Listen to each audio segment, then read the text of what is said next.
কোশ্চেনে বলেছে 0.025 গুণ 0.02 সমান কত। তো এখানে তোমরা এই 25-এর সাথে 2 গুণ করতে পারো, গুণ করলে কত হচ্ছে 25 দুগুণে 50, ঠিক আছে।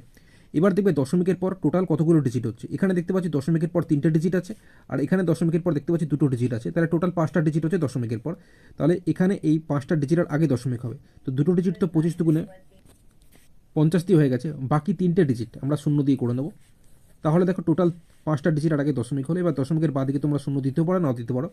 আর মনে রাখবে দশমিকের পর একদম শেষে যদি শূন্য থাকে সেই শূন্য কেটে যায়, তাহলে এখানে উত্তর হয়ে যাচ্ছে আমাদের 0.000 এটা সঠিক উত্তর হবে। তো এখানে আমরা দেখতে পাচ্ছি 25 আছে, 25 লিখলাম। এবার দশমিকের পর টোটাল কতগুলো ডিজিট আছে, 3টে ডিজিট আছে, তাই একের পর 3টে শূন্য, মানে 1000 হয়ে গেল। গুণ দিয়ে এখানে কত আছে, 2 আছে, 2 লিখলাম।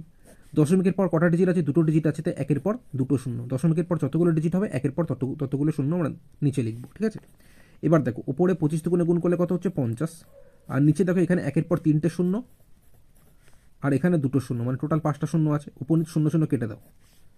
আচ্ছা এই 5কেই লিখবো। এবার মনে রাখবে নিচে একের পর যতগুলো শূন্য ততগুলো ডিজিটের আগে দশমিক, তো একের পর দেখতে পাচ্ছি 1টা 2টো 3টে 4টে শূন্য আছে, তাই 4টে ডিজিটের আগে দশমিক হবে। একটা ডিজিট ওপরের এই 5 দিয়ে হয়ে গেছে, বাকি 3টে ডিজিট আমরা শূন্য দিয়ে করে নেবো, তাহলে টোটাল 4টে ডিজিটের আগে দশমিক। এবার দশমিকের বাদিকে তোমরা শূন্য দিতে পারো না দিতে পারো, তো এটাই সঠিক উত্তর হবে 0.005।